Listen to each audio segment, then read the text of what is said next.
বিধিটা কখন তৈরি হয়েছিল? ওখানে তো সময় থাকতো। সোনা পিসির বিয়ের সময়। মায়াবতীর বিয়ে আগে। ও বিধিটা মাস হ্যাঁ, মায়াবতীর বিয়ে আগে তৈরি হয়েছিল। আমি মায়াবতী- হয়ে ওটাতে আছে Actually, ও তারপরে ওখানকার গল্প আরেকটা বলি, সেটা হলো গিয়ে আমাদের তো বিয়ে হলো মে মাসে গরমের ভেতরে। তো এক মিনিট আরেকটা ড্রিঙ্ক দিই। না না না না ছোট ছোট আমি তো তাই জন্য গল্পটা ঠিক হচ্ছে না, ফ্লোটা আসছে না। দাও দাও দাও ছোট ছোট সবসময় ছোট একটা ইয়ে আবার, আরে বাবা, 10টা বাজে। এইটাই লাস্ট গল্প। আচ্ছা মাঝখানে বলে দিই দাদুর অনেকগুলো চিঠি আছে তোমাদের কাজে লাগবে মাকে লেখা হ্যাঁ, দে। ঠিক আছে মার ওখান থেকে পেয়েছি কিছু চিঠি ঠিক আছে, দে। দাদুর লেখা চিঠি কেন দে, দে, দিচ্ছিস দে। রে? আচ্ছা, আমি দুটো গল্প বলবো, দুটো কথা বলবো। এই বেশি দিস না। করতে পারি না হাফ হাফ আরে আমি গাড়ি ধরে খাইলেও চলে যা যাচ্ছে, বলবো, না ড্রাইভার খাইলেও আছে তো। তাই বলবো। তুমি তো আছো। আমি তো বিয়া করছি এপ্রিল মাসে। মে মাসে কারণ এই বিয়ে করবো।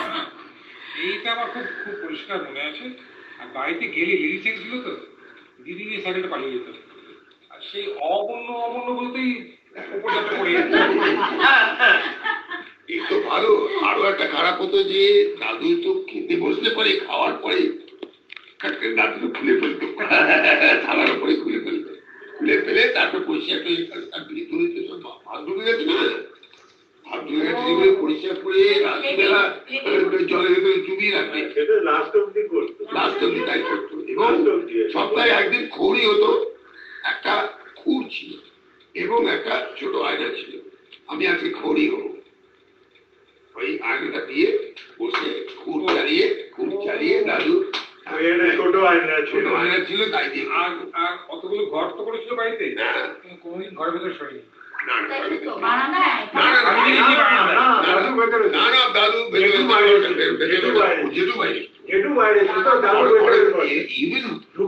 দিদিমা মারা গেল,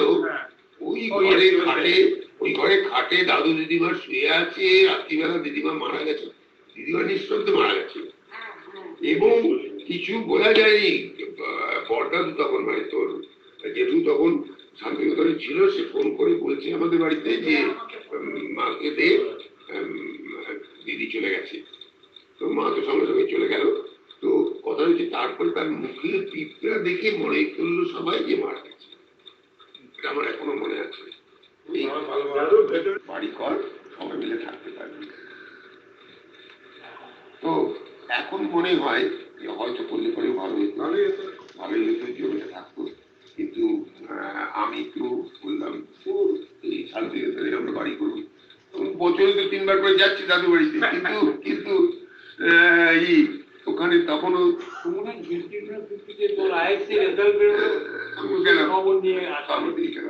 তো কথা হচ্ছে কি আমরা ওইখানে সামনে বিধিটা কখন তৈরি হয়েছিল?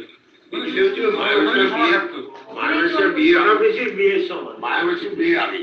ও বিধিটা মাস হ্যাঁ, মায়াবতীর বিয়ের আগে তৈরি হয়েছিল। আমি জন্ম হয়ে ওটাতে আছে ও তারপরে ওখানকার গল্প আরেকটা বলি, সেটা হলো গিয়ে আমাদের তো বিয়ে হলো মে মাসে। হ্যাঁ, তো বিয়া করছি দাদু দিদিমা আসতে পারে নাই। সুতরাং আমি তো হ্যাঁ দাদু দিদিমা আসতে পারেনি, অন্য সবাই আসছিল। তো তার ফলে আমি তো বললাম একদিন যে চলো, রত্নাকে বললাম যে চলো একদিন যাই। আমার তখন শনিবার ছুটি থাকে, সুতরাং শনিবার রবিবার ছুটি, আমি অ্যাটকিন্স কাজ করি তখন। তো আমি বললাম শুক্রবার দিন রাত্রিবেলা 9টার ট্রেনে গিয়ে 12টার সময় পৌঁছেছি। রিক্সা করে এসে ছোট মামার তখন বাইরে ঘরে শুয়ে ওই কি জানি রেডিও দোকান, রেডিওটার নামটা কি ছিল, Ranjan radio store, Ranjan radio store ঘরে রাত্রি 12টা 12:30 হয়ে গেছে।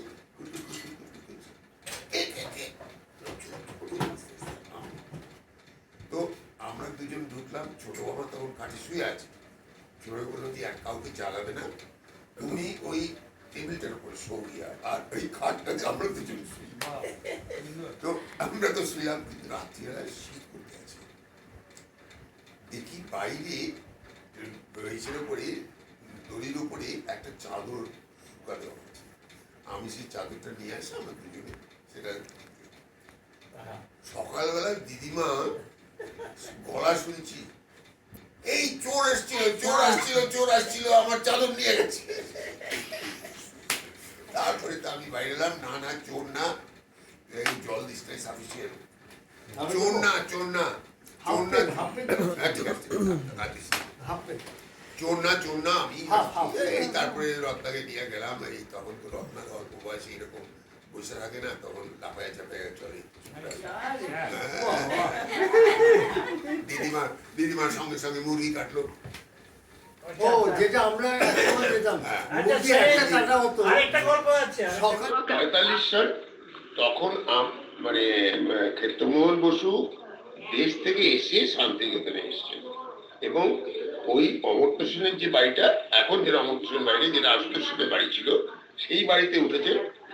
তার কারণ হলো গিয়ে যে দিল্লিতে নাকি বড়দি, উনি অমিতা সেনের সঙ্গে তার রিক্তাটা ছিল এবং উনি তখন বলছেন যে আমার শ্বশুরমশাই এসে কোথায় থাকবেন। বললো ঠিক আছে, আমার একটা বাড়ি আছে যেখানে থাকতে পারে, ঠিক আছে ভাড়া নিতে হবে, আচ্ছা ঠিক আছে ভাড়াই দেবো। এই করে তালেমশাই এসে ওইখানে অমর্ত্য সেন এখন যে বাড়িটা নাম প্রতিচি, সেই বাড়িতে তালেমশাই আছেন। আমরা 1945-এ কোন মাসটা আমার মনে নেই, ভিডিও করছে না, আমরা ভিডিও করছে বাবা, মা, আমি, জনা, রাঙামাসিমা এবং মেসমশাই, এই 6 জনে মিলে তখন এক শনিবার দিন আমার মনে আছে দার্জিলিং মেলে আমরা গিয়ে শান্তিনিকেতনে নামলাম। রাত্রিবেলা 9টার সময় ট্রেন ছাড়তো, রাত 12টার সময় পৌঁছতো। সে রাতটা আমরা ওয়েটিং রুমে কাটাই। আমরা মশারি টশারি বিছানা সব নিয়ে গেছিলাম। তার কারণ হলো গিয়ে যে রাস্তা নেই, রাস্তা তো মুরামের রাস্তা তখন, এবং গরু গাড়ি ছাড়া কোনো ট্রান্সপোর্ট নেই। মা, জনা, রাঙামাসিমা 3 জনই গরু গাড়িতে উঠে সকালবেলা রওনা দিল ওই বাড়িতে। আমরা কজন হেঁটে ওই বাড়িতে গিয়ে পৌঁছলাম। তখন ছোট দিদি ছিল এবং বাবুসোনা তখন ছোট, এইটুকু বাবুসোনা এবং হ্যাঁ বাবুসোনা এবং ছোট দিদি ছিল এবং ওখানে আমরা কিন্তু 10 দিন ছিলাম। এবং সরি বলতে একটু লজ্জা করি, ওখানে আমি একটি কীর্তি করে ফেলেছিলাম। আমার বয়স তখন একটু বেশি, মানে মাঝামাঝি, তো যাই হোক ছোটই তখন 45, মানে আমার বয়স তখন 10। তো যাই হোক আমার মনে আছে এবং পাশের বাড়িতে থাকতেন কীর্তিমোহন সেন, তার পাশের বাড়িতে আমার নন্দলাল ঘোষ। এবং আমরা কিন্তু ওইখানে কীর্তিমোহন সেনের সঙ্গে বাড়িতে গেছি, তার সঙ্গে গল্প করেছি, নন্দলাল ঘোষের বাড়িতে গল্প করেছি। আমাদের বলেছিল তোমরা কিন্তু কীর্তি দাদু বলবে, নন্দ দাদু বলবে, আমরাও তাই কীর্তি দাদু নন্দ দাদু বলতাম। এবং কার মেয়ে আমার মনে নেই, সে আমাদের নিয়ে উত্তরের পেছনে একটা বিরাট পেয়ারা বাগান আছে, পিছনে একটা ভাঙা ফেন্সিং টপকে আমরা সেখানে গেলাম এবং ওখানে সব পেয়ারাগুলো কিন্তু কাশির পেয়ারা, অর্থাৎ ভেতরটা লাল। সেই পেয়ারা আমরা খেতাম।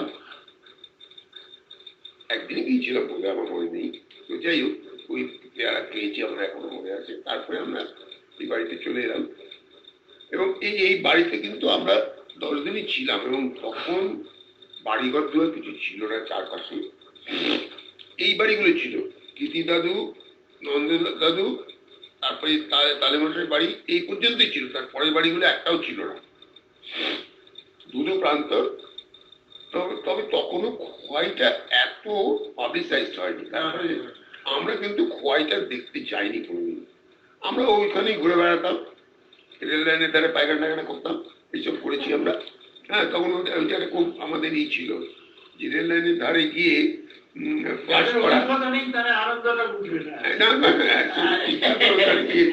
ফ্লাশিংটা হয়ে গেল, ছোট ফ্লাশিংটা বাইরে, বড় ফ্লাশিংটা ওইখানে, এই হয়ে গেল আমাদের। 10 দিন বাদে আমরা চলে এলাম। তারপরে কিন্তু ওই রাস্তাটা প্রথম খোয়া ফেলে যখন সরোজিনী নাইডু ই করতে চায় শান্তিনিকেতনে, মানে শান্তিনিকেতনে যখন কনভোকেশনের জন্য চায়, সেবার খোয়া ফেলা হয়। এবং জওহরলাল নেহরু যেবার যায় কোথায় 50-50-তে, তখন ওটাকে পাকা পাকা। আমি কিন্তু গরু গাড়ি খুব জোর দিয়ে গেছি। আমরা তো গেছি। 49 তুমি গরু গাড়ি করেছো। হ্যাঁ। এই অলক, আমরা তো 49-এ গরু গাড়িতে করে গেছি। তখন কিন্তু একটা জেনারেটর হাউস ছিল। জেনারেটর হাউসটা ছিল শান্তিনিকেতনের বোলপুরের মাঝামাঝি জায়গায়। সেখানটাতে কেরোসিনের জেনারেটর, কেরোসিনে চলতো এবং সেই জেনারেটরটা শুধু শান্তিনিকেতনে আলো দিত, বোলপুরে কোনো আলো দিত না। বোলপুরে আলো এসছে অনেক পরে, বোলপুরে বোধহয় 1950-তে আলো এসছে। আমি বলছি যখন 53 যখন বাড়ি কনস্ট্রাকশন শুরু হয় তখন কিন্তু ইলেকট্রিক ছিল না। হ্যাঁ হ্যাঁ, এক্স্যাক্ট। তারপরে আসে পরে আসে 1954 আর এবং একবার ছুটিতে বাবার আমি যাই, তখন দাদু বলে যে একটু কারেন্ট তো এসছে কিন্তু পাখা তো নেই বাড়িতে। তো আমার খুব মনে আছে যেটা বাবার আমি গেলাম রিক্সা করে, গিয়ে একটা উষা পাখা কিনলাম, এনে তারপরে একটা লোককে ডেকে দাদু যে ঘরে শুতে সামনে ঘরটায় সেখানে লাগানো হতো। সেটা একটা দৃশ্য যখন লাগানো হলো তখন আম্মা, পিসিমণি, দিদি, নানাদি, আমি সবাই ওখানে বসে হা করে পাখা থেকে তাকিয়ে আছি। পাখা ঘুরছে ফার্স্ট সাইড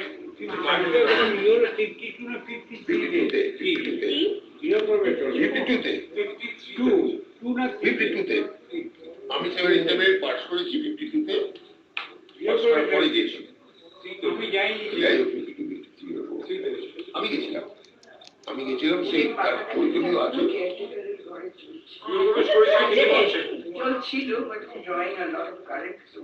মানে এত ভালো গৃহপ্রবেশ করেছিল কীর্তিমন্ডল। খেতে বলছে এবং সেখানে হাতি করে হয়েছিল বাবুজি। সেটা সেই ছবিও আমার কাছে আছে। আমার ছবি আছে। হ্যাঁ, তোর কাছে নিশ্চয়ই আছে। সেই সময় হয়েছিল। তার আগে দাদু বাড়ি করে। দাদুর বাড়ি করার ঘটনাটা আবার একটু অল্প। সেটা আমি জানি না। দাদুর বাড়ি করা গিয়ে 45-এ তো সেজমাসিয়ার বিয়ে হলো। সেজমাসিয়ার বিয়ে হলো মানে তোমার বুড়ি মাসি, তোমার শাশুড়ি, তার বিয়ে হলো 45-এ। সে বিয়ের একটা গল্প আছে। একটা বাড়ি ভাড়া করা হলো, দাদু এলো এবং সে বাড়িতে সেই বিয়েতে তালে বসে এসেছিল, অর্থাৎ কে এম বাসু, তার যত ছেলে মেয়ে যত আছে, ইভেন আসাম থেকে লোক এসেছে এবং কলকাতায় যারা আছে তারা তো চতুষ্পার্শ্ব থেকে সেই বাড়িতে জড়ো হচ্ছে। সেই মাসে বিয়ে তো ঠিক হয়েছে কিসের সঙ্গে, এখন বিয়ের দিন হলো কি, ছোট তালুই হঠাৎ খেপে গেল রাধুনিদের। ছোট তালুই ছোট ভাই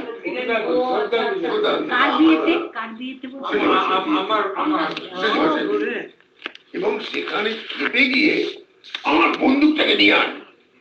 এই যেই বললো ঠাকুর তার জিনিসপত্র ফেলে ফগার পাক কাকটা কাকা করছে, উঠলো গুলি করে শুয়ে পড়লো। একদিন পাশে গরু এসে বাগানটায় উঠছে, 14 দিন হয়ে গেছে। আমি সর্দি আমার পাশে হয়ে গেছে, বন্ধুকে বের করে গুলি করে ফট করে আওয়াজ, গুলি আর বেরোলো না। আবার আরেকটা সেকেন্ড ডবল ব্যারেল ছিল, আবার করলো ফট করে আওয়াজ এলো। আমি হেসে দিয়েছি, সর্দি আমাকে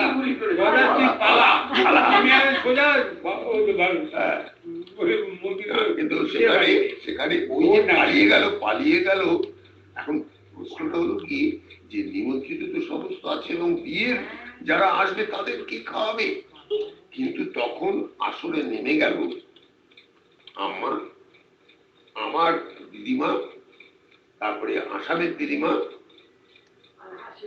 হাসি দিদিমা, এই 4 জনে মিলে ওই বড় বড় মাছগুলো এসছে, মাছে আঁশ ছাড়িয়ে বটি দিয়ে। আসলে ওরা যে পালিয়ে গেছে কিন্তু জিনিসপত্রগুলো রেখে গেছে, ওগুলো নিয়ে যেতে পারেনি। সেইখানে তারা মাছ কাটলো এবং রান্না করলো এবং সমস্ত বিয়েতে কিছু ঝামেলা হয়নি। আমরা অবশ্য তখন ছোট ছিলাম, আমরা 4 জনের এসে যাই। এই যে বিয়ের বসে কথাটা বলছো বন্ধু গিয়ে, আমরা যখন গেছি, আমি দাদা বৌদি আর আমরা 4 জনে গেছি ওখানে। তো দেশে গিয়ে আমাদের নিয়ে গেছে, যাদের ছুটি গিয়েছিলাম আমাদের বাড়িতে দেখাতে, সবাই দাদুকে চিনলো সবাই, কিন্তু একটাই প্রশ্ন তাদের, বীরেন ঘোষ আপনাদের কে? আমি বীরেন ঘোষ আমাদের গ্রামটাকে রক্ষা করেছে। অনুমানগুলো আমাদের ডাকাইতে বীরেন আসছে বলে দৌড়তো। আচ্ছা, এরপরে ওই যে বিয়েতে দাদু তো এলো, কিন্তু তারপরে দাদু বলল আমি এখানে কলকাতায় বাড়িতে থাকতে পারলাম না। ইন্দামিনটাই তো তাদের বসে শান্তিনিকেতনের বাড়ি করে দিচ্ছে, ওগুলো আমি কর্তার কাছে চললাম। এই বলে তখন তো আলাদা বাড়ি ছিল। না না, আলাদা বাড়ি তো চিরকালই ছিল। বলছে তখন শান্তিনিকেতনে নয়, বোলপুরে একটা বাড়ি, মিশন কম্পাউন্ডে একটা বাড়ি ভাড়া করে চলে গেল। আমি সে বাড়িতে গেছি মানে ডিসেম্বর মাস। ছোট মামা অর্থাৎ বাচ্চু মামা, সে তখন স্কুলে ভর্তি হবে ক্লাস 9-এ। তাকে দাদু পড়াচ্ছে, বারান্দায় হারিকেন লন্ডন জ্বালিয়ে দাদু পড়াচ্ছে এবং ক্রমাগত পিটিয়ে যাচ্ছে। ছোট মামা একটুখানি ছিল, পড়াশোনার ব্যাপারে একটুখানি মাঠও ছিল। দাদু ক্রমাগত পিটিয়ে যাচ্ছে, ঘরের ভেতরে 3 জন কাঁদছে, মা, দিদিমা, মিনিমাসিমা। আর আমরা 2 জন আসছি, আমি একজন। কারণ ভেতরে 3 জন কাঁদছে, বাইরে একজন কাঁদছে, আমরা কি করবো?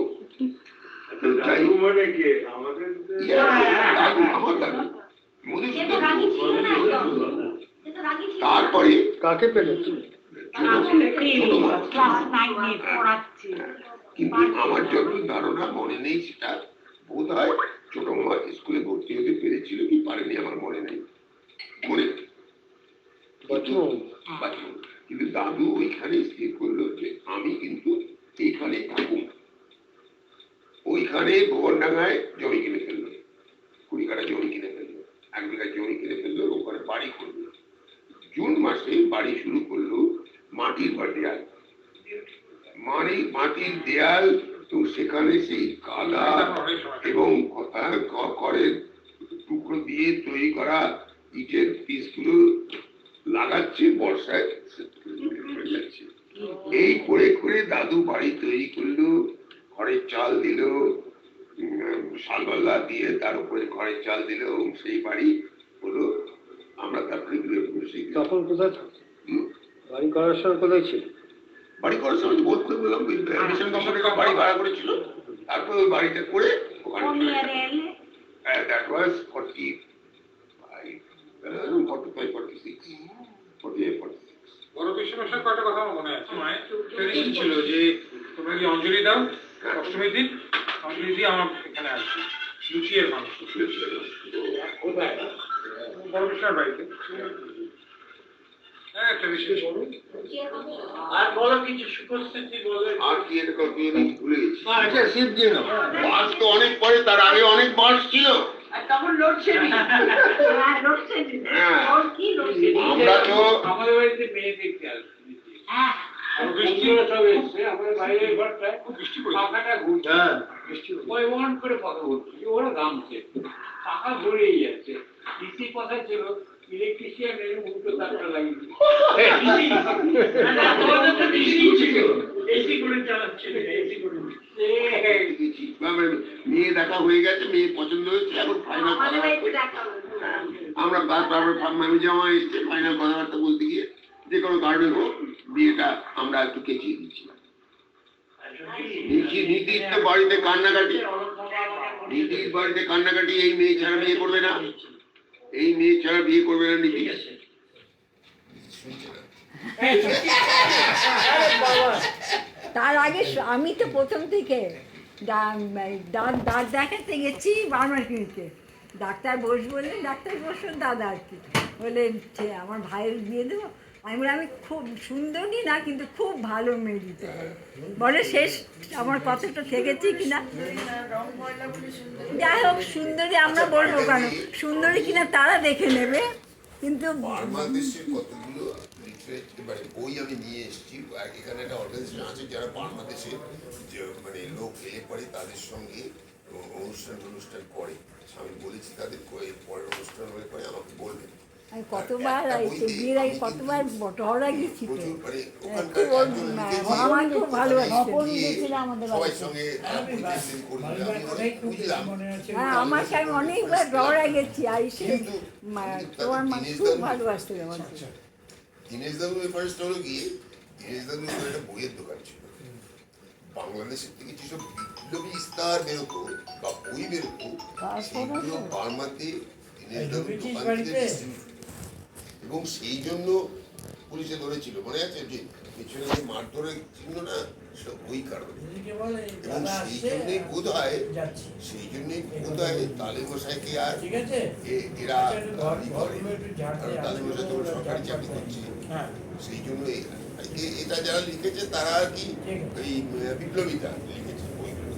সুতরাং তাদের দীনেশ দাদুর কথাটা আছে, কিন্তু তালে মশাইয়ের কথাটা নাই কোথাও। কিন্তু তালে মশাই ওখানে বেশ একটা নাম করা লোক ছিল এবং প্রচুর লোককে সুবিধা ই করে দিয়েছে।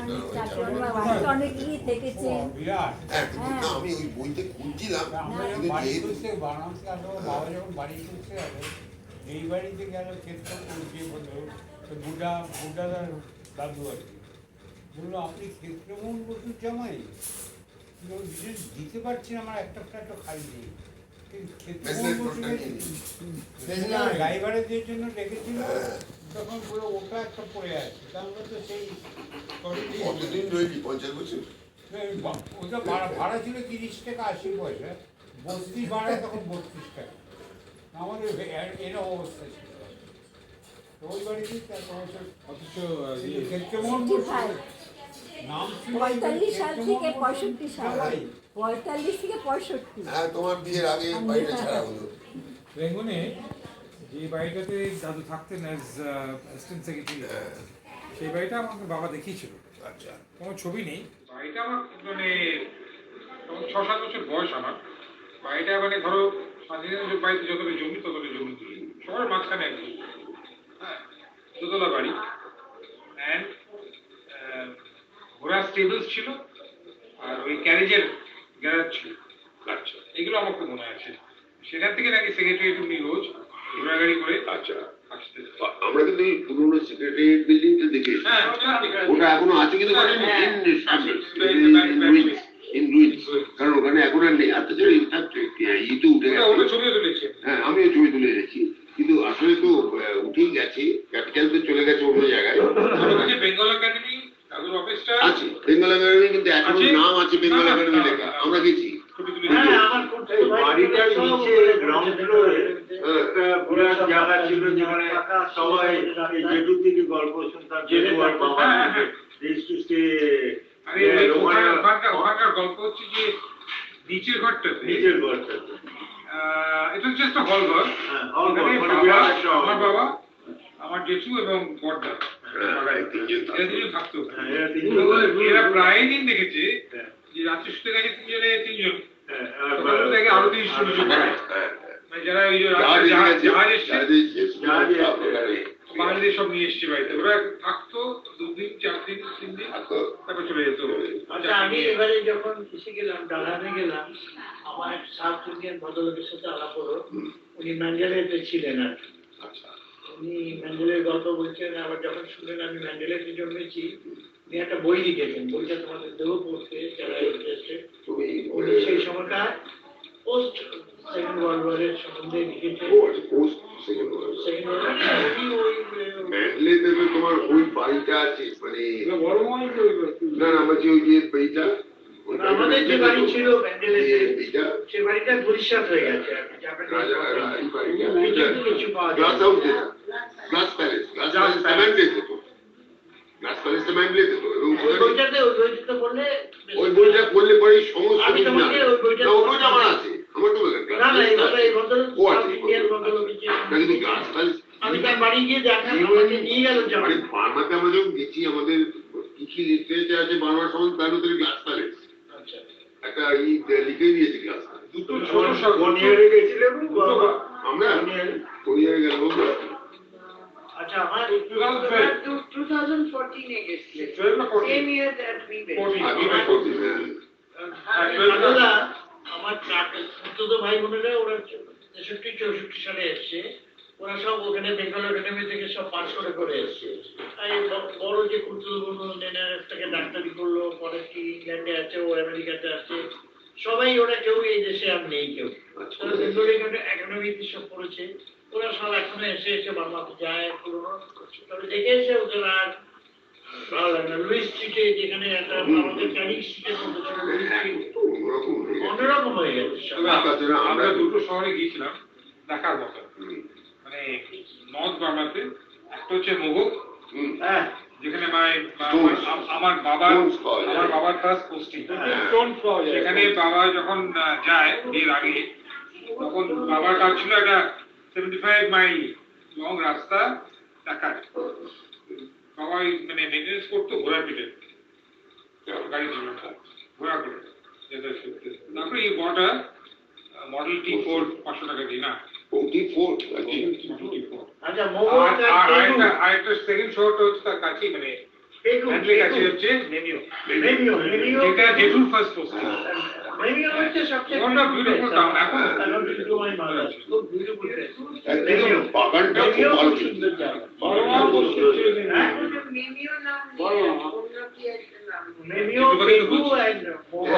এখন সবগুলোরই নাম পাল্টে ফেলেছে, এখন বাগান নাম আর নেই। আমার ঠাকুর দাদার বিয়ের গল্প বলতে পারি। আমার ঠাকুর দাদা নাম হলো গিয়ে সুরেন্দ্রনারায়ণ বসু। সুরেন্দ্রনারায়ণ বসু বি কলেজ থেকে পাশ করেছিল। তখনকার নিয়ম ছিল 2 বছর পড়লে পরে ওভারসিয়ারি পাস করা যেত, 4 বছর হলে পরে ইঞ্জিনিয়ার। তো আমার ঠাকুর দাদা সে 2 বছর পড়েছিল, তারপরে ওভারসিয়ারি পাস করেছিল। ওভারসিয়ারি পাস করার পরে সে বরিশাল জেলাটা, কিন্তু বিয়েটা তার আগে হয়েছিল এবং খুব সম্ভবত বিয়েটা করেছিল বোধহয় বলেই বোধহয় ঠাকুর দাদা আর 2 বছরের বেশি পড়াশোনা কন্টিনিউ করতে পারেনি, সেটা আমার এখন মনে হয়। ঠাকুর দাদার বিয়ের গল্প হলো কি, ঠাকুর দাদার বিয়ে তো ঠিক করলো ঠাকুর দাদার বাবা, বানরিপাড়ার ঘোষ দস্তিদার। গো ঠাকুরদা, বানরিপাড়ার গো ঠাকুরদা। আমরা তো বসুর নারায়ণ বসু, আমরা দেড়গতির নারায়ণ বসু। আর ঠাকুর দাদার বিয়ে ঠিক হলো এই বানরিপাড়ার গো ঠাকুরদা। আমরা বানরিপাড়া না, আমরা দেড়গতির। বরিশালে, সবই বরিশালে। বানরিপাড়া থেকে দেড়গতি ডিস্টেন্স হলো কি 10 মাইল মতো। বিয়েটা ঠিক হওয়ার পরে বানরিপাড়া থেকে যত লোকজন, মানে কি বলবো, মেয়ে পক্ষ না, অমনি সব কি বলে ওদের, নাইরি না, আরে গ্রামের অন্য সব মাস্তানরা, মাস্তান নয়, তখনকার দিনে তো মাস্তান ছিল না, তখন তার যারা গুরুজনরা সব এসে বললো যে বিয়ে হতে পারে না, তার কারণ আপনি যে বিয়ে ঠিক করেছেন তারা ব্রাহ্মণ, কারণ তাদের মামা থাকে, মামা না কাকা কি কলকাতায় থাকে, সে ব্রাহ্মণ হয়ে গেছে, সুতরাং ওরা সবাই ব্রাহ্মণ। আমার ঠাকুরদাদার বাবা বললো যে আমি যখন বিয়ে ঠিক করেছি তখন এই বিয়ে হবেই, বরিশালের ও বিয়ে হবেই, এই বিয়ে আমি বন্ধ করতে পারবো না, আমি একবার কথা দিয়ে ফেলেছি। আর তাছাড়া আপনারা যা বলছেন সে ব্রাহ্মণ নয়, আমি তাকে চিনি, সে একজন বিখ্যাত লোক, সে একজন স্বাধীনতা সংগ্রামী, তাকে আপনারা বলতে পারেন না। তখন ওই বানরিপাড়ার যেসব মোড়লরা বললো আমরাও দেখে নেবো কি করে আপনি বিয়ে দেন। ঠাকুর দাদার বাবা তখন সে ছিল এক জমিদারের নায়েব। সে করলো কি, তার নিজের যত লাঠিয়ালদের ক্রয় করলো। দেড়গতি থেকে বানরিপাড়া 10 কিলোমিটার রাস্তা, বরের নৌকো যাচ্ছে, বরযাত্রীর নৌকো যাচ্ছে, আর দুপাশে হেঁটে যাচ্ছে নদীর দুপাশ দিয়ে লাঠিয়ালের দল। ওপাশ থেকে উপর থেকে কিছুতে দিকে ওদের লাঠিয়ালরা এসে গেল। আবার বনের বেড়ার দলের লাঠিয়ালরা কমব্যাট, এরা তো অনেক এক্সপার্ট, এটা জমিদারের লাঠিয়াল। ওই লাঠির যুদ্ধে তারা পরাজিত হওয়ার পরে গিয়ে বিয়ে করলো, ঠাকুরদাদা বিয়ে করলো, বিয়ে করে বউকে নিয়ে এলো। তারপরে কিন্তু সেই বিয়ের রাত্রেই কিন্তু এসে ওই যে যারা মোড়লরা ছিল তারা বলেছিল হ্যাঁ আমাদের ভুল হয়ে গেছে, আমরা ক্ষমা চাইছি। বলে ঠিক আছে, আপনারা ক্ষমা চাইছেন, আপনারা খেয়ে দিয়ে চলে যান। তারপরে তো বিয়ে করে নিয়ে চলে গেল। স্টোরি, এটা বাবার লেখা আছে একটা। বাবারা ছিল 5 বন্ধু। বাবার বিয়ে ঠিক হয়েছে মধুসূদন গুহর মেয়ের সঙ্গে। তো বিয়ে তো ঠিক হয়েছে, ব্যাপারটা হয়েছে যে বাবার তখন বাবা মারা গেছে তার কয়েক বছর আগে। মানে আমার ঠাকুরদাদা মারা যায় খুব অল্প বয়সে, 39 বছর বয়সে মারা যায়। তার তখন 49 বছর বয়সে মারা যায়। আমার তখন এক পিসিমার বিয়ে হয়েছে, তার 3 ছেলে এবং 4 মেয়ে। তার ভিতরে এক মেয়ে বিয়ে হয়েছে, বড় মেয়ে বিয়ে হয়েছে একমাত্র অনন্ত মিত্রর সঙ্গে। সেটা একটা ইতিহাস আছে আবার। আচ্ছা, যাই হোক, তারপরে তো মারা যখন গেল আমার ঠাকুরদাদা, তখন বাড়িটাও বলে হাফ কমপ্লিট। আর বাবার ঠাকুরদা জীবিত তখন, কিন্তু বাবার বাবা চলে গেল। বাবারা তখন 3 ভাই এবং 3 বোন বরিশালে থাকে। বাবার তখন সবাই প্রায় পড়াশোনা করছে, বাবাও জাস্ট পড়াশোনা করছে, বিএসসি পড়ছে, আর অন্য সবাই তো আরো ছোট। আর বাবার ঠাকুরদা যে সেও রিটায়ার করেছে। বাবার ঠাকুরদা একটা বিচিত্র লোক ছিল, সে একটা ঘরের ভিতরে থাকতো এবং রোজ মানে কতগুলো টাকা নিয়ে ঝনঝন করে বাজাতো, সবাই যাতে মনে করে যে অনেক টাকা আছে। তো এখন সে বলল যে এই আমার বড় নাতির বিয়ে দেওয়া দরকার, কারণ আমি বুড়ো হয়েছি, তার বয়স তখন 80-90 হবে। আমি বুড়ো হয়েছি, বাড়িতে কেউ দেখবার নেই, কারণ আমার ঠাকুরমা অল্প বয়স, তখন অল্প বয়সে বিয়ে হয়েছে, অল্প বয়সে বিধবা হয়েছে, সে বোধহয় তখন বয়স তখন বোধহয় 30 হবে। আর বাবার বয়স তখন আরো কম।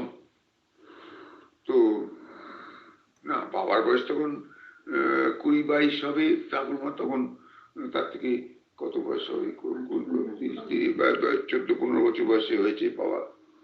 তো যাই হোক, তখন বললো যে বিয়ে দেওয়া দরকার। সে খুঁজে পেতে তখন মধুসূদন গুহ বরিশালে একটা বাড়ি ভাড়া নিয়ে তার বড় মেয়ের জন্য পাত্র খোঁজ করছে। বরিশাল টাউনে একটা বাড়ি ভাড়া নিয়ে বার্মা থেকে এসে বরিশালে গেল,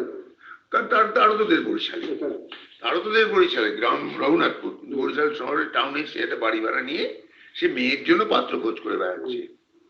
তো এই পাখি চক্রে এখানে দেখা হয়ে গেল, এই দুজনে মিল হয়ে গেল। তখন আমার বাবার ঠাকুরদারা ঠিক করলো যে এই মধুসূদন গুহ মেয়ের সঙ্গে বিয়ে দিতে হবে। মধুসূদন মেয়ে তখন আইএ পড়ে আর কি বোধহয়। বিয়ে তো ঠিক হয়ে গেল। বিয়ে ঠিক হয়ে যাওয়ার পরে বিয়েতে নাথবউকে আশীর্বাদ করার জন্য মানে বাবার ঠাকুরদাদা সে ঢাকায় গেল গিনি কিনবার জন্য। সেখানে গিয়ে খুব খাওয়া দাওয়া করেছে, বাড়িতে এসে কলেরা and he died. এদিকে তো এইরকম কেয়াস অবস্থা, কি আর করবে দাদু মানে মধুসূদন গুহ তখন চাটিপাটি ই করে ফ্যামিলি এখানে রেখে নিজে চলে গেল বার্মাতে ফেরত। চাকরি আছে তার, ফ্যামিলি এখানে রয়ে গেল। ফ্যামিলিতে কে কে ছিল আমার মনে নেই অবশ্য, কারণ খুব সম্ভবত দিদিমাই ছিল একা আর মা ছিল। তো মা তখন একটা কলেজে ভর্তি হয়ে গেল। বিয়ে হয়ে গেল না, বিয়ে হয়নি তো, বিয়ে তো হয়নি, দুর্ঘটনার জন্য তো বিয়ে তো ভেঙে গেল। আমার ঠাকুরমা খুব যন্ত্রের মহিলা ছিল, খুব মহিষী মহিলা বলতে হবে। সে একা হাতে সবকিছু করেছে। সে বলল না, আমার ছেলেকে এই মেয়ের সঙ্গে বিয়ে দেবো। ওসব আমার যা ঠিক করে গেছে, শ্বশুরমশাই যা ঠিক করে গেছে সেখানে। কিন্তু মানে এই চলছে, কালো চলছে, অসৎ চলছে, সুতরাং হবে না। 1 বছর বাদে বিয়ে, 1 বছর বাদে তো বিয়ে হলো।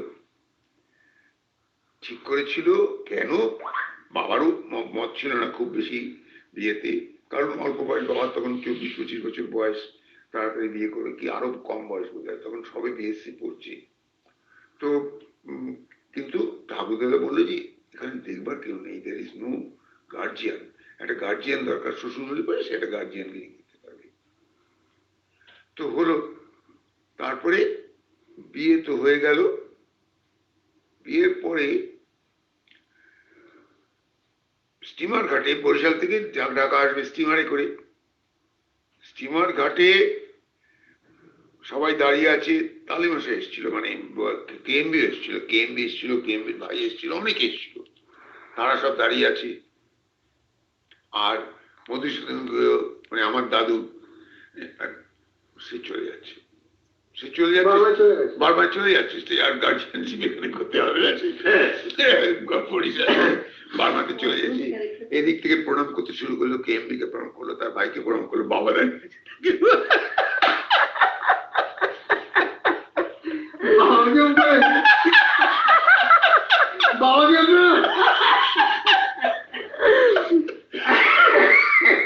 সে তো বারমা পালালো, বাবা এখানে রয়ে গেল। এই তারপরে অবস্থা কেএমবিও বাড়ি চলে গেছে ইত্যাদি। তো এই বিয়ে হয়ে গেল, বাবা এই বিয়েটা হয়ে গেল এইভাবে। কোন সালে এই বিয়েটা? বাবার বিয়ে হয়েছে কবে? 30-তে, 31, আমি হয়েছি 34-এ, তার 2 বছর আগে হয়েছিল, কি 1 বছর আগে 31-এ বিয়ে হয়েছিল বোধ হয়। আচ্ছা, বাবার বিয়েতে ব্যাপারটা হলো গিয়ে যে বাবারা 5 বন্ধু ছিল, তার ভিতরে একজন ছিল মুসলিম, জলিল মিয়া, সে ডাক্তার। তো তখন সে ডাক্তার হয়ে গেছে, এবং বাবারা নৌকায় করে 5 জন বন্ধু গেছে সাথে রঘুনাথপুরে, নৌকা করে তো যেতে হবে, ওখান থেকে নামতে দেয়নি, মুসলমান নামতে দেবে না। বাবারাও তখন সবাই সে নৌকাতেই রয়ে গেল, বাবারাও কেউ নামেনি। তারপরে শ্বশুর বাড়িতে নামেনি আর কি, তার 5 বন্ধু ওখানে রয়ে গেল। তারপরে অবশ্য কি হয়েছিল অত জানি না, কিন্তু নামতে দেয়নি, জুলের মিয়ার করে নামতে পারেনি, এটা জানি আমি। তখন থেকে মুসলমানদের সঙ্গে মুসলমান, ও তখন তো কাস্ট সিস্টেমটা আরো বেশি ছিল, শুধু মুসলমান কেন, শূদ্র কেন। আমাদের বাড়িতে একটা বৈঠকখানা ঘর ছিল, বৈঠকখানা ঘর মানে সেটার সব এসে আসতো, রায়তরা আসতো, তাদের জন্য হুকা থাকতো, হুকা তামাক দেওয়া হতো, ডিফারেন্ট হুকা ছিল, ব্রাহ্মণ, কায়স্থ, নমশূদ্র, এইভাবে সব ছিল। মুসলমান তাদের সব ডিফারেন্ট হুকা ছিল।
বিয়ে হয়ে গেল 45।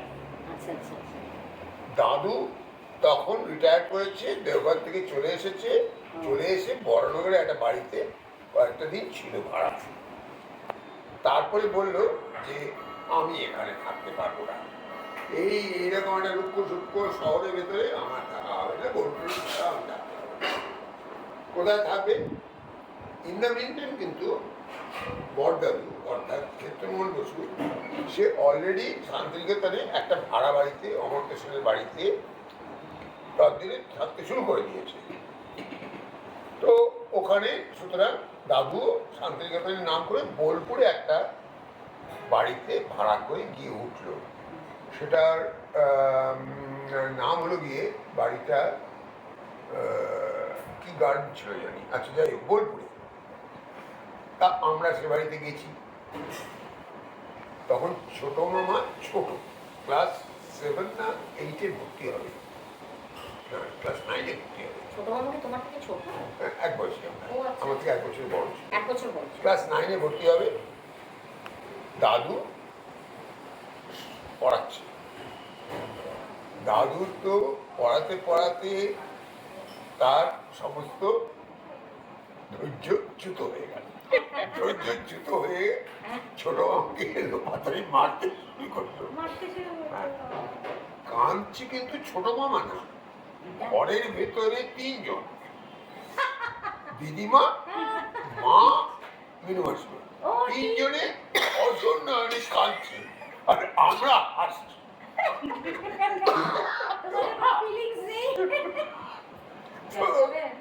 ছোট মামা কিন্তু ভর্তি হতে পারলো না সেবার। কত মার পরে, মানে আমি মার খাইছি ছোটবেলায় বাবার হাতে, মানে আমার মায়ের গল্প আবার বলবো, পরে বলবো। কিন্তু এই দাদু এই মার দেওয়ার পরে কিন্তু ছোট মার সেবার ভর্তি হতে পারলো না। পরে অবশ্য ভর্তি হয়েছিল, কিন্তু ছোট মা পাস হতে পারেনি। ছোট মা একটুখানি 4টে বাচ্চা একসঙ্গে হয়েছে।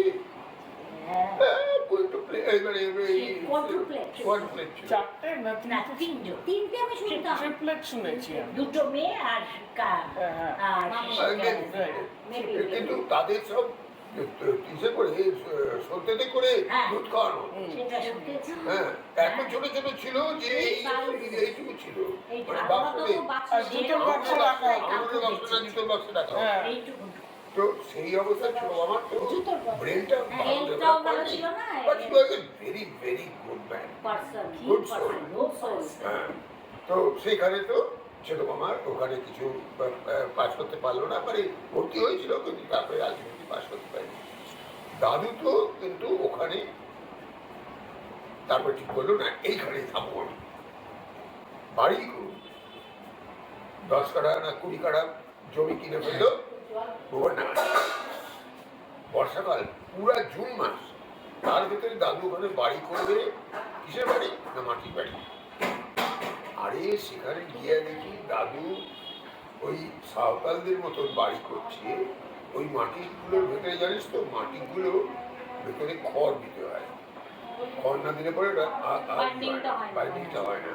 খড় দিয়ে ওই বক্স করে পিচের মতন তৈরি করে, আর সেটা সাজিয়ে সাজিয়ে ব্রিক্সের মতন তৈরি করা হয়। আর দাদু এই পাশে তৈরি করে রাখছে, বৃষ্টিতে এটা আবার তলায় রেখে যাচ্ছে, আবার আরেকটা তৈরি করছে, সেটা আবার মানে ফাইটিং এগেইনস্ট রেন।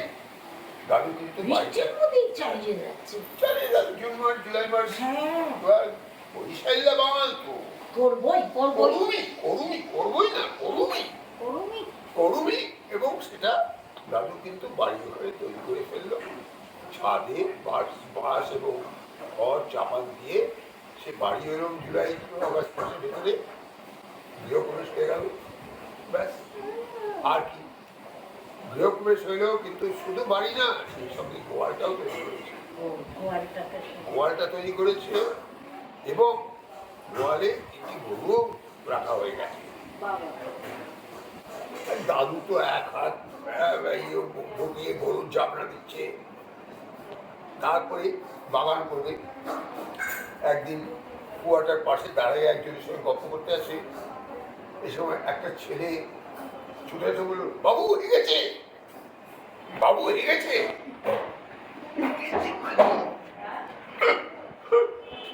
ভাবলাম কি হয়েছে? হেগেছে মানে ওই যে ইসের কম্পাউন্ডে, তো ডাক বাংলোর কম্পাউন্ডে একটা গরু পায়খানা করেছে। গোবরটা নিয়ে এসে গাছের সার তৈরি করবে।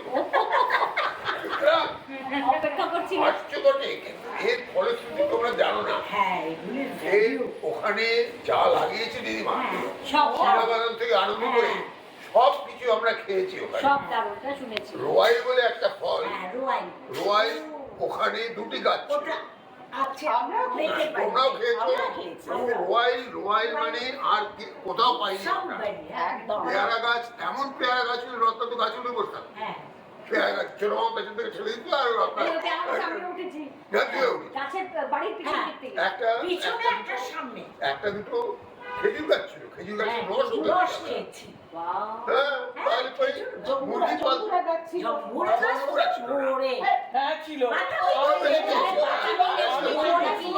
ভরে জম্বুরা ছিল, ল্যাংড়া আম ছিল। হ্যাঁ, ল্যাংড়া আম ছিল, সবই ছিল। সুতরাং ওই বাজারের গোবর কাচি কাচি দাদু এসে একটু দিত। সেই বাড়ি কিন্তু রাখা গেল না। হ্যাঁ সেইটা দাদু কিন্তু এ ব্যাপারে খুব টনটনে জ্ঞান ছিল। হ্যাঁ জ্ঞান ছিল শেষ দিকে আমাকে ডেকে বললো যে, তখন দিদিমা চলে গেছে, দাদু আছে, বললো দেখ তোর একটা কাজ কর, এই বাড়িটা থাকবে না, ও দাদু হ্যাঁ তোরা এখানে একটা বাড়ি কর। সিরাজের সঙ্গে সিরাজের সঙ্গে ডিসকাস কর, সবাই মিলে একটা বাড়ি এখানে তৈরি কর। ভালো আইডিয়া ছিল, কিন্তু ভাগ্যিস করিনি। দেখো, আমরা এখনো কোঅপারেটিভ ওয়ে অফ লিভিং এর ভেতরে সচ্ছল। তুমি কি থাকতে সেখানে বাড়িতে? তুমি কি থাকতে? তুমি কি তার শেয়ার নিতে? দিতে না। শেয়ার না হলে পরে সে বাড়ি কে মেনটেন করবে? মেইনটেইন করতে হবে না কে মেনটেন করবে? সুতরাং আমিও আর এটা নিয়ে কিছু করিনি, তার কারণ আমি দেখেছি যে এই টাইপের জিনিস, হ্যাঁ theoretically is very good, but practically এটা হয় না। 10 কাঠা একবার উপরে জমি ছিল, ভালোই হতো, কিন্তু কথা হচ্ছে সেটা কে মেনটেন করবে? টাকা কে মেনটেন করবে? তোমরা নয়, নীতিশ একবার বলেছিল আমাদের পাশে একটা জমি ছিল, সেই জমিটা 5 কাঠা জমি, সেটা কিনি, তারপরে আমরা ভাই বোনেরা মিলে মানে বউ সাজিয়েরা মিলে একটা করা যায়, কিন্তু আলটিমেটলি সেটা নীতিশও দেখলো যে that's not a very feasible idea. তার কারণ হলো কি যে কে দেখবে, কে থাকবে, কে তার পয়সা দেবে, কে তার মেনটেন করবে, কে দেখভাল করবে, এসব নানা রকম চিন্তা করে তো সেটা করেনি, ভালোই করেছিল। তো এইভাবেই দাদুর বাড়িটা তৈরি হয়েছে। তবে কারণ যে কটা বাড়ি তৈরি হয়েছে পরবর্তী সময় সবকটাই টিকে আছে। বলছি সেই কথাটা যে এখনো না না এখনো টিকে আছে, মানে ব্যাপারটা হচ্ছে যে করলে পরে হয়ে যেত। আমরা করলে পরে হয়ে যেত হয়তো, কিন্তু না করেও খারাপ নেই কিছু। না না না সেটা ঠিক। আর না, তার কারণ তোমাদের কারুরই শান্তিনিকেতনে গিয়ে থাকার মতন মনোবৃত্তি নেই তোমাদের। হ্যাঁ হ্যাঁ এক্স্যাক্টলি। আমরা যেমন, আমরা যে কোনো কারণেই হোক, আমি জনা বনি এদের কিন্তু আমাদের কিন্তু শান্তিনিকেতন বলে একটা যে কোনো রকমভাবেই হোক আমরা বেশি দেখেছি বলে, বা যে কোনো কারণেই হোক শান্তিনিকেতন বলে আকর্ষণটা আমাদের অনেক বেশি। তোমাদের সেই পরিমাণ আকর্ষণ গ্রো করেনি। তার ফলে হ্যাঁ, তার কারণ হলো কি, না তার কারণ তোমরা মেজো মামা কিন্তু মেজো মামার শান্তিনিকেতনের উপরে, মেজো মামার শান্তিনিকেতনের উপরে কোনো আকর্ষণ ছিল না। তোমরাও কিন্তু খুব কম যেতে। আমরা যেমন বছরের ভেতরে আমরা 4 বার করে যেতাম, তোমরা সেটা যেতে না, তোমরা অনেক কম যেতে। তোমাদের সেই আসতাম দূর থেকে ঘুরতে তারপরেও তোমাদের সেই টাইপের আকর্ষণটা গ্রো করেনি। আমাদের শান্তিনিকেতনের আশ্রমের উপরে একটা আকর্ষণ আমরা নানা রকম অনুষ্ঠানে দেখেছি, আমরা জয়েন করিনি অবশ্য, কিন্তু আমাদের যে কোনো কারণে তার উপরে আমাদের একটা আকর্ষণটা, জনা আমি আমার এখন আছে, কিন্তু আমি কিনতেও পেয়েছিলাম জমি, জানি। জেঠুর সঙ্গে গেলাম এই করে আমরা শান্তিনিকেতনে আমিও আপনার সাথে প্রচুর জমি জমা প্রচুর দেখেছি আমার ইচ্ছে ছিল আমার কিছু ছিল, হয়নি হয়নি হ্যাঁ,